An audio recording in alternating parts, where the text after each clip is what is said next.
Tuhan firman-Mu ajaib, kekal meski gunung menghilang. Tiada huruf yang gagal, tak terpatahkan siasat. Hidup seperti-Mu ya Allah, lebih dari emas. Aku bersaksi kitab-Mu, kitab yang suci. Mendengarkan firman-Mu, hibur hati yang luka. Terangilah langkahku kemanapun ku pergi. Biarkanlah firman-Mu berkuasa atasku. Ubahkanku, bebaskanku, ku mau menyenangkan-Mu. Salam jumpa pemirsa terkasih, saya menyambut Anda sekalian dimanapun Anda berada dalam episode terbaru program studi harian kita Semua Kitab Suci. Kita masih mempelajari kitab perjanjian baru dan kita telah sampai pada surat Ibrani pasalnya yang ke-10. Hari ini dengan karunia Tuhan kita akan mempelajari ayat 1-10. Saya ingin mengingatkan di episode terakhir kita selesai mempelajari pasal ke-9 dan kita belajar tentang Kristus yang telah muncul sekali untuk selama-lamanya di akhir zaman untuk menghapus dosa melalui pengorbanannya sendiri. Namun pada saat yang sama, dia saat ini muncul di hadirat Tuhan mewakili kita dan dalam waktu dekat dia akan muncul untuk kedua kalinya bukan untuk membereskan dosa, tetapi untuk menyelamatkan mereka yang menantikannya. Hari ini kita akan mempelajari pasal 10 ayat pertama sampai ayat yang ke-10. Untuk memulai izinkan saya untuk menyambut tamu kehormatan di studio, seorang hamba Tuhan, Dr. Farid Zaki. Selamat datang Dr. Farid. Terima kasih. Kami juga menyambut hadirin di studio, selamat datang. Pemirsa terkasih, kita akan memulai pembelajaran sesaat lagi, tetaplah bersama kami.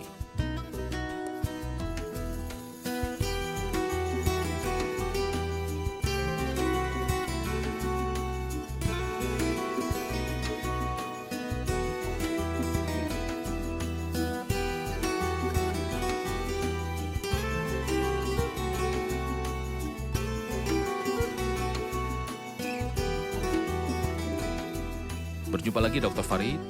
Terima kasih Saudara Ayat. Kita telah mencapai pasal 10 dan kita akan menghabiskan 3 episode untuk mempelajari pasal ini. Mohon beritahu kami apa yang dibahas dalam pasal ini karena ini adalah pasal yang penting. Setelah kita melihat keunggulan imamat Kristus dan bahwa dia datang dengan perjanjian yang lebih baik, barulah dia melayani di tempat-tempat suci yang lebih baik. Pertanyaan logisnya adalah bagaimana dengan pengorbanannya? Pengorbanannya adalah yang terbaik, terbesar, dan unggul dibandingkan semua pengorbanan di dalam perjanjian lama. Pengorbanan dalam perjanjian lama hanyalah sebuah simbol, sebuah bayangan samar dari pengorbanan Kristus. Pengorbanan di perjanjian lama tidaklah sempurna jika dibandingkan dengan pengorbanan Kristus. Saya akan membaca beberapa ayat kemudian kembali untuk bertanya. Di dalam hukum Taurat hanya terdapat bayangan saja dari keselamatan yang akan datang dan bukan hakikat dari keselamatan itu sendiri. Karena itu dengan korban yang sama yang setiap tahun terus-menerus dipersembahkan, hukum Taurat tidak mungkin menyempurnakan mereka yang datang mengambil bagian di dalamnya. Sebab jika hal itu mungkin, pasti orang tidak mempersembahkan korban lagi. Sebab mereka yang melakukan ibadah itu tidak sadar lagi akan dosa setelah disucikan sekali untuk selama-lamanya. Tetapi justru oleh korban-korban itu setiap tahun orang diperingatkan akan adanya dosa, sebab tidak mungkin darah lembu jantan atau darah domba jantan menghapuskan dosa. Karena itu ketika ia masuk ke dunia, ia berkata, korban dan persembahan tidak engkau kehendaki, tetapi engkau telah menyediakan tubuh bagiku. Kepada korban bakaran dan korban penghapus dosa engkau tidak berkenan. Lalu aku berkata, sungguh aku datang dalam gulungan kitab ada tertulis tentang aku, untuk melakukan kehendak-Mu ya Allahku. Di atas ia berkata, korban dan persembahan, korban bakaran dan korban penghapus dosa, tidak engkau kehendaki dan engkau tidak berkenan kepadanya, meskipun dipersembahkan menurut hukum Taurat. Dan kemudian katanya, sungguh, aku datang untuk melakukan kehendak-Mu. Yang pertama ia hapuskan supaya menegakkan yang kedua. Dan karena kehendaknya inilah kita telah dikuduskan satu kali untuk selama-lamanya oleh persembahan tubuh Yesus Kristus. Mohon berikan komentar untuk ayat 1, di dalam hukum Taurat hanya terdapat bayangan saja dari keselamatan yang akan datang dan bukan hakikat dari keselamatan itu sendiri. Izinkan saya menggunakan perumpamaan sederhana Saudara Ayat. Kalau saya memiliki foto Anda, lalu saya bertemu langsung dengan Anda. Tidak masuk akal kalau saya lebih memilih foto itu daripada Anda karena foto itu hanya untuk ingatan saya pada Anda. Benar. Hukum hanya sekedar gambaran. Di manakah kebenaran dan kenyataan? Itu adalah Kristus. Akibatnya, hal ini menempatkan kita di hadapan sesuatu yang serius, yaitu setelah orang itu datang, datanglah kebenaran dan kenyataan. Gambaran telah hilang, bayangannya telah hilang, dan yang perlu kita lakukan hanyalah menerima Kristus dan pekerjaannya di kayu salib. Ia berkata di sini, di dalam hukum Taurat hanya terdapat bayangan saja dari keselamatan yang akan datang. Lagi kita membaca tentang keselamatan yang akan datang, itulah disebutkan di pasal 9 ayat 11. Karena itu dengan korban yang sama, yang setiap tahun terus-menerus dipersembahkan, hukum Taurat tidak mungkin menyempurnakan mereka yang datang mengambil bagian di dalamnya. Saya mengagumi perumpamaan salah seorang penafsir dan ia berkata, apakah Anda menganggap seorang pasien yang setiap hari meminum obat agar tetap hidup telah sembuh total? Ini tidaklah mungkin. Minum obat tandanya dia masih sakit. Tepat. Mempersembahkan pengorbanan selama 1.500 tahun berarti masalahnya masih ada. Saya akan menafsirkan karena itu tidak mungkin menyempurnakan mereka yang datang mengambil bagian di dalamnya. Dalam 3 poin sederhana. Pertama, pengampunan bersifat simbolis. Itu hanya Paskah. Kedua, penyucian adalah sebuah ritual, tidak benar-benar efektif dalam hati nurani. Ketiga, pendekatan kepada Tuhan merupakan pendekatan formal di tempat-tempat suci duniawi, bukan pendekatan sepenuh hati di tempat-tempat suci surgawi. Baik, sebelum kita membahas lebih jauh bagian ini, saya berhenti pada perbandingan yang telah Anda sebutkan antara simbol dengan kebenaran dan kenyataan. Anda katakan hukum adalah sebuah simbol dan ketika Kristus datang dia adalah kebenaran. Ya. Ritual dan ketetapan adalah simbol, namun Kristus adalah kebenaran. Benar. Setelah Kristus datang, kita tidak perlu lagi menggunakan simbol-simbol. Ya. Tidakkah Anda setuju bahwa praktik-praktik Kristen, ibadah Kristen, dan mendekati Tuhan dalam agama Kristen mengandung beberapa kesalahan dan kekurangan, di mana sebagian kelompok telah kembali pada ibadah simbolik lama, yaitu mencakup hal-hal yang berwujud dan juga masuk akal, dan juga memasukkan beberapa aspek imamat kuno dalam perjanjian lama. Mohon beritahu kami lebih banyak tentang bahaya yang merayap dalam agama Kristen. Sebenarnya, saudara ayat, siapapun yang baca perjanjian baru dengan tulus, dalam semangat doa dan bersandar kepada Tuhan, akan menemukan bahwa ibadah dalam perjanjian baru sama sekali tidak sama dengan apa yang kadang-kadang terjadi dalam ibadah di tempat-tempat Kristen. Misalnya, ibadah dalam perjanjian baru sama sekali tidak ada hubungannya dengan ritual perjanjian lama. Benar. Tidak ada sektor seperti altar, kuil, tempat suci, dan tempat maha suci. Dan sudah cukup banyak kita bahasnya di pasal sebelumnya. Tidak ada pengorbanan yang dipersembahkan dan masalah ini sudah selesai. Pengorbanan bersifat rohani dalam perjanjian baru. Tepatnya kita punya pengorbanan rohani, Petrus berbicara tentang mereka. Konsekuensinya kita memiliki imamat rohani dalam perjanjian baru. Imamat rohani dan pengorbanan rohani. Benar. Semua ini menjadi spiritual, bukan literal atau ritual. Apa saja contoh pengorbanan rohani dalam perjanjian baru? Misalnya, pujian adalah pengorbanan. Oke. Perlu kita berani berkata tentang hal itu. Sebab itu marilah kita oleh Dia senantiasa persembahkan korban syukur kepada Allah. Melakukan kebaikan. Melakukan kebaikan dan memberi kepada yang membutuhkan, termasuk korban. Sebab korban-korban yang demikian berkenan pada Allah. Ucapan syukur termasuk korban. Aku akan muji-muji nama Allah dengan nyanyian syukur. Ketika kita menyerahkan tubuh kita untuk Allah, ini adalah pengorbanan. Berdasarkan dari kitab Roma 12. Kalau saudara demi kemurahan Allah, aku menyerahkan kamu supaya kamu persembahkan tubuhmu sebagai persembahan yang hidup, yang kudus yang berkenan pada Allah. Jadi ibadah menjadi kerohanian. Dan pengorbanan bersifat spiritual. Pengorbanan bersifat spiritual. Dan tidak ada sektor tempat ibadah seperti di perjanjian lama. Tepat. Lanjutkan. Apa yang ingin saya katakan adalah bahaya yang harus kita waspadai. Adalah bahwa kekristenan selama berabad-abad dicampur dengan beberapa hal Yahudi.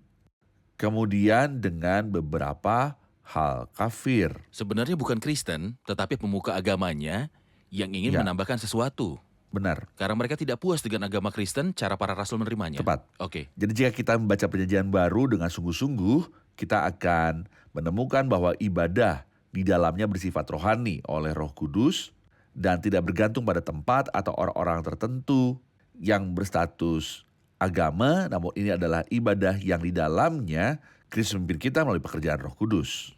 Maksud Anda kembali ke ritual-ritual nyata yang ada dalam perjanjian lama, pengurusan tempat tertentu, pembagian tempat ibadah, menjadi beberapa sektor dan mengamalkan ketetapan ibadah tertentu. Berarti kita kembali lagi ke hukum dan ritual imamat lama. Berarti kita kembali ke hukum. Imamat ritual lama di perjanjian lama. Itu benar. Terima kasih untuk penjelasannya. Mohon jelaskan pada kami tentang bagian yang selanjutnya. Ayat 2 agak sulit, jadi saya akan membacanya dari terjemahan eksegesinya. Sebab jika yang berarti jika pengorbanan dan persembahan dalam perjanjian lama telah melakukan tugasnya untuk meringankan hati nurani, sebab jika hal itu mungkin, pasti orang tidak mempersembahkan korban lagi. Artinya mereka belum melakukan bagiannya, oleh karena itu sampai penulis menulis surat ini korban masih dipersembahkan di bait suci. Lalu dia menyebutkan sesuatu yang logis. Sebab mereka yang melakukan ibadah itu tidak sadar lagi akan dosa setelah disucikan sekali untuk selama-lamanya. Saya akan membacanya dari terjemahan eksegesis karena hati nurani para jemaat telah dibersihkan sepenuhnya. Mereka tidak lagi membutuhkan penyucian karena rasa bersalah telah hilang. Benar. Jadi maksudnya mereka tetap ditawarkan karena masih ada hati nurani yang tidak nyaman. Terima kasih, kita saksikan laporan dan kembali untuk menjawab pertanyaan. Bila seseorang mengatakan bahwa ia sudah sembuh dari penyakitnya, namun setiap jam ia minum obat, berarti ia belum benar-benar sembuh. Maka bila seseorang tetap berkorban setiap tahun, berarti ia juga belum sembuh dari dosanya. Yesus Kristus adalah satu-satunya yang mempersembahkan dirinya sebagai korban satu kali saja, dan atas nama semua orang. Namun pengorbanan ini mengingatkan manusia akan dosa tahun demi tahun. Dan di sini kita menemukan bahwa orang-orang zaman dulu merayakan hari perdamaian setiap tahunnya. Jadi, apa artinya ini? Tidak ada jawaban atas pertanyaan ini sampai Yesus Kristus berkata ketika dia disalib, "Sudah selesai." Dan pada saat itu semuanya telah benar-benar selesai. Jadi pada tahun berikutnya tidak perlu lagi merayakan hari raya pendamaian. Faktanya, penulis akan memberitahu kita bahwa mempersembahkan korban pada masa kini berarti sama saja meremehkan darah dan penebusan Yesus Kristus yang telah tercurah atas kematiannya di atas kayu salib. Ayat 3 mengatakan, tetapi justru oleh korban-korban itu setiap tahun orang diperingatkan. Apa yang dimaksud dengan pengingat akan dosa? Silakan Dr. Farid. Artinya mengingatkan manusia akan dosa-dosanya setiap tahunnya. Bayangkan kita hidup dalam perjanjian lama dan kita melihat imam besar pada hari pendamaian masuk dengan membawa Kita akan darah mengingat korban. dosa-dosa kita. Kita akan mengingat dosa kita tidak menyingkirkan itu semua. Benar. Mereka terjadi di depan mata kita seperti yang Daud katakan, aku senantiasa bergumul dengan dosaku. Jadi pengingat dosa bukan berarti akan mengingatkan Tuhan dengan dosa karena dia sudah mengingatnya. Tepat. Namun hal ini merupakan pengingat akan dosa bagi manusia itu sendiri karena setiap kali mereka melihat persembahan korban, mereka teringat bahwa mereka masih belum mampu memuaskan Tuhan dan masih ada dosa yang mengharuskan adanya korban Dan tersebut. nurani mereka menjadi Tentu hati tidak nyaman. nuraninya tak nyaman. Kemudian dia berkata, seperti tidak mungkin darah lembu jantan atau darah domba jantan menghapuskan dosa. Ada hukum seperti yang sudah kita lihat sebelumnya. Dan tanpa pertumpahan darah, Tidak ada pengampunan. tak ada pengampunan. Di sini kita melihat hukum yang lain. Sebab tidak mungkin darah lembu jantan atau darah domba jantan menghapuskan dosa. Tentu saja. Tapi mengapa demikian? Orang berdosa lebih tinggi nilainya daripada lembu jantan dan kambing. Manusia lebih tinggi dari binatang. Darah ini dipersembahkan hanya sebagai pengingat dan untuk mempersiapkan pikiran bahwa ada kebutuhan akan penebusan dan penyucian. Namun tentu saja darah ini tidak mungkin menghapus dosa sampai Kristus datang. Lihatlah anak domba Allah yang menghapus dosa dunia. Sebab tidak mungkin darah lembu jantan atau darah domba jantan menghapuskan dosa. Ayat 5 dan 6, karena itu ketika ia masuk ke dunia, ia berkata, korban dan persembahan tidak engkau kehendaki, tetapi engkau telah menyediakan tubuh bagiku. Kepada korban bakaran dan korban persembahan engkau tidak berkenan. Kata-kata siapa ini? Siapakah pembicaranya di sini? Dan siapakah dia yang datang ke dunia? Saya ingin tahu sebenarnya siapa yang dimaksud dengan kata-kata tersebut. Inilah firman Tuhan Yesus Kristus yang pertama kali disebutkan dalam nubuatan Mazmur 40 oleh Daud. Dan tentunya bukan Daud yang dimaksud dengan kata-kata tersebut, karena Daud tidak datang ke dunia, melainkan ia dilahirkan ke dunia. Kata datang ke dalam berarti dia datang dari luar lingkaran Seseorang dari luar manusia, dunia. tepatnya ke dalam lingkaran manusia. Ini adalah bahasa Kristus. Namun kapan dia mengatakannya, saya tidak bisa menentukan waktu spesifiknya, tapi saya bisa mengatakan bahwa ketika waktu inkarnasi tiba, dia mengucapkan firman ini kepada Tuhan. Apa yang dia katakan? Korban dan persembahan tidak engkau kehendaki. Kepada korban bakaran dan korban penghapus dosa, engkau tidak berkenan. Ayat ini bersifat definitif. Oke. Artinya Tuhan tidak berkenan dengan korban dan persembahan. Faktanya, mereka yang mendekati hati Tuhan dalam perjanjian lama mengatakan demikian. Misalnya Daud berkata kepadanya, Sebab engkau tidak berkenan kepada korban sembelihan. sebab engkau tidak berkenan kepada korban sembelihan. Sekiranya kau persembahkan korban bakaran, engkau tidak menyukainya. Dan juga Mika telah mengatakan dalam kitab Mika pasal 6, dengan apakah aku akan pergi menghadap Tuhan dan tunduk menyembah kepada Allah yang di tempat tinggi? Akan pergi aku menghadap dia dengan korban bakaran dengan anak lembu berumur setahun, maka orang-orang asal itu sadar bahwa Allah tidak berkenan dengan ritual seperti itu, namun mereka tidak mengetahui apa solusinya. Oke. Sampai Kristus datang. Jadi di sini Tuhan Yesus yang menetapkan aturannya, lalu datanglah wahyu yang luar biasa. Dan ini juga merupakan pelengkap kutipan dari Mazmur 40. Lalu kata aku, yaitu Kristus, berkata, Iya. sungguh aku datang. Satu ungkapan yang indah, yang berarti aku datang atas kemauanku yang mutlak untuk menyelesaikan sebuah pekerjaan besar. Lalu aku berkata, sungguh aku datang dalam gulungan kitab ada tertulis tentang aku untuk melakukan kehendak-Mu. Ya Allahku. Gulungan kitab itu maksudnya penyuluhan abadi, dan juga artinya adalah Nubuatan Alkitab. nubuatan perjanjian lama, lambang-lambang, dan segala isinya. Lalu aku berkata, sungguh aku datang dalam gulungan kitab ada tertulis tentang aku untuk melakukan kehendak-Mu, ya Allahku. Maka frasa itu berarti, lalu aku berkata, sungguh aku datang dalam gulungan kitab ada tertulis tentang aku untuk melakukan kehendak-Mu, ya Allahku. Kemudian sang penyair melanjutkan dengan berkata di atas, ia berkata, korban persembahan, korban bakaran, korban penghapus dosa, tidak engkau kehendaki dan engkau tidak berkenan kepadanya, meskipun dipersembahkan menurut hukum Taurat. Dan kemudian katanya, sungguh aku datang untuk melakukan kehendak-Mu. Kemudian ia sampai pada kesimpulan yang luar biasa. Yang pertama, ia hapuskan supaya menegakkan yang kedua. Apa itu yang pertama? Seluruh perjanjian pengorbanan pertama, dan apa yang dimaksud dengan yang kedua? Kristus dan karyanya yang sempurna di kayu salib. Baik. Jelas bahwa yang dia bicarakan di sini adalah tentang pengorbanan. Yang perlu kita ketahui, apakah hanya satu jenis korban saja ketika dia mengatakan korban dan persembahan, korban bakaran, dan juga korban penghapus dosa. Apakah dia mengulangi korban yang sama? Tidak. Ini membawa kita ke imamat dari pasal 1 sampai pasal yang kelima. Dalam imamat 1 kita menemukan korban bakaran yang disebutkan di sini dalam ayat 6. Imamat 2, korban tepung yang di sini disebutkan sebagai persembahan, dan imamat pasal 3, korban perdamaian yang disebutkan di sini pada mulanya sebagai korban pada umumnya. Imamat 4 dan 5, korban penghapus dosa yang dibagi menjadi Dosa dan rasa korban bersalah. penghapus dosa dan korban penebus kesalahan. Oleh karena itu ia melakukan semua yang Allah minta dalam perjanjian lama. Terima kasih. Tetapi engkau telah menyediakan tubuh bagiku, tubuh yang dengannya Kristus dikandung dalam rahim perawan Maria. Mohon berikan penjelasan pada kata-kata tetapi engkau telah menyediakan tubuh bagiku. Pertama, hal ini meneguhkan bahwa pembuahan dalam Kristus adalah mujizat karena Maria mengandung Tuhan Yesus tanpa campur tangan dari manusia. Dan ketika ia bertanya bagaimana hal itu mungkin terjadi, malaikat Gabriel dengan jelas menjawabnya, Roh Kudus akan turun atasmu dan kuasa Allah yang Maha Tinggi dan menaungi engkau. Kedua, tubuh ini sama sekali bebas dari dosa. Allah telah mempersiapkannya bagi Kristus.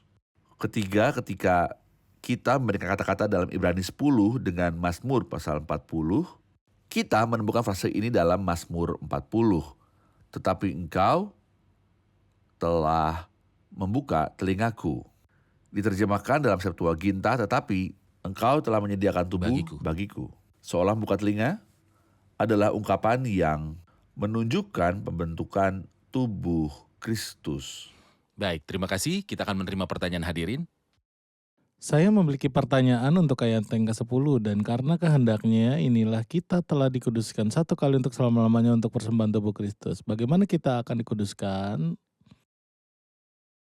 Silakan Dr. Farid. Kita telah mengatakan dalam pembelajaran kita dalam bahasa Ibrani bahwa ada beberapa jenis pengudusan. Di sini dia berbicara tentang pengudusan hukum kita.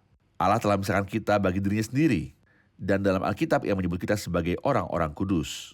Yang indah dalam ayat ini adalah beliau ingin mengatakan bahwa penyucian kita tidak bergantung pada apapun yang kita lakukan. Ini mengkoreksi konsep tersebut dari banyak orang yang percaya bahwa seseorang harus melakukan sesuatu untuk disucikan. Di sini dikatakannya bahwa penyucian kita di hadapan Tuhan hanya didasarkan pada satu hal saja, yaitu persembahan tubuh Yesus Kristus satu kali di kayu salib. Seseorang mungkin bertanya pada saya, bagaimana dengan pengudusan harian? Aku punya peran yang harus aku lakukan dalam pengudusan sehari-hari, tapi ini bukan untuk diterima di hadapan Tuhan, tetapi untuk menikmati persekutuan dengan Tuhan. Sebab tanpa kekudusan, Tidak seorang pun akan melihat Tuhan. Jadi ini adalah pengudusan yang sah. Saya ingin bertanya tentang persembahan tubuh Yesus Kristus satu kali. Biasanya ketika berbicara pengudusan, dia menghubungkannya dengan darah Kristus. Dan ia telah masuk satu kali untuk selama-lamanya ke dalam tempat kudus, tetapi dengan membawa darahnya sendiri, dan dengan itu ia telah mendapatkan kelepasan yang kekal. Namun di sini yang dimaksudnya bukan tentang darah, melainkan tentang persembahan tubuh Yesus Kristus. Apakah ada perbedaannya? Sepengetahuan saya, persembahan tubuh Yesus Kristus termasuk pertumpahan darah, karena kalau dia disalib tanpa mengalami kematian, itu tidaklah masuk akal. Kehadirannya di kayu salib harus diakhiri dengan kematian. Dan kematian berarti penumpahan darah. Benar, maka inilah yang menghubungkannya dengan frase, tetapi engkau telah menyediakan tubuh bagiku. Ya, Apakah ini berarti tubuh yang dilahirkannya, ditakdirkan, mati di kayu salib? Dan ini memberitahu penebusan Kristus adalah sesuatu keharusan. Dia tidak datang untuk menghindari salib, tapi Tepat. dia mati dengan tubuh ini. Terima kasih Dr. Farid, kita telah di akhir episode. Kita rangkum episode ini bersama hadirin.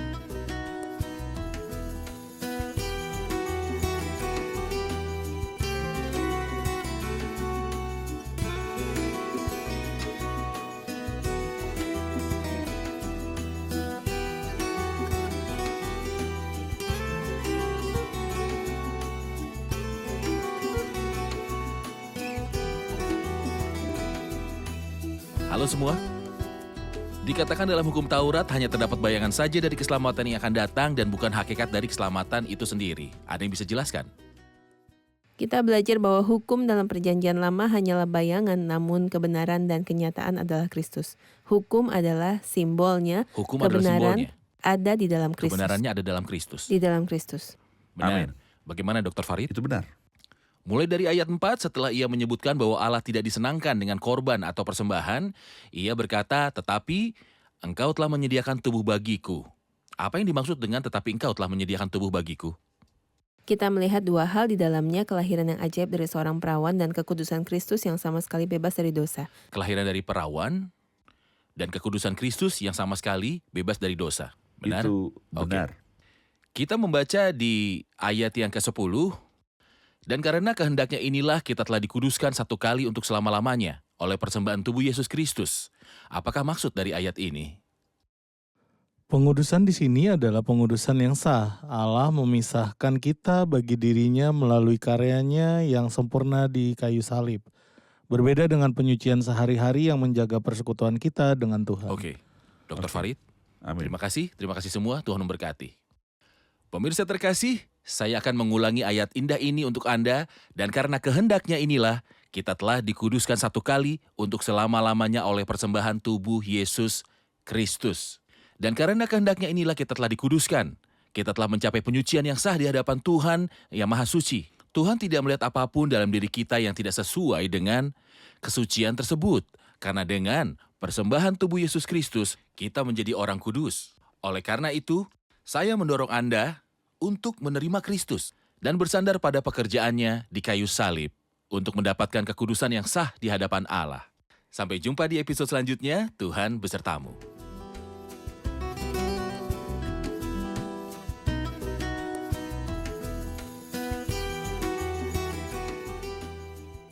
وقتي لما تكون صعابي حاجب عن عيني السما والقى نفسي في اضطراب بين حقايق مؤلمة.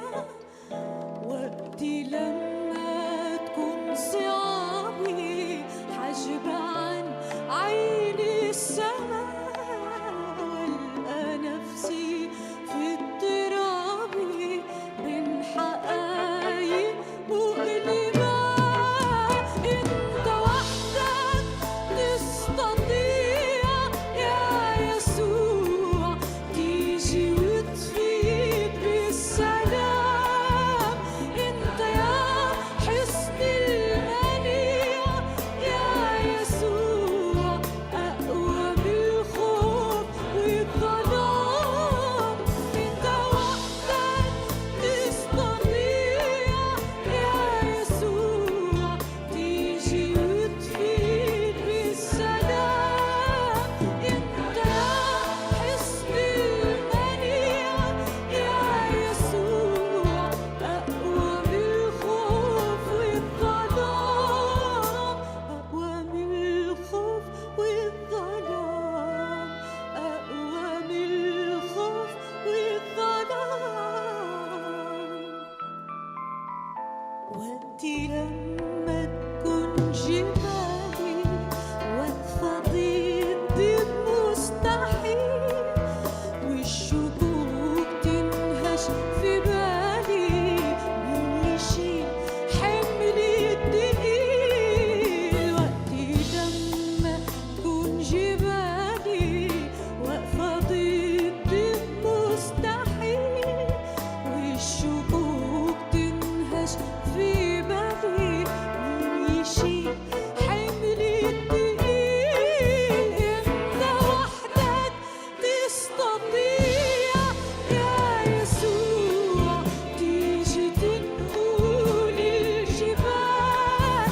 انت يا حصن المنيع يا يسوع كلمتك فوق المحال. انت وحدك تستطيع يا يسوع تيجي تنقل الجبال. انت يا حصن المنيع يا يسوع كلمتك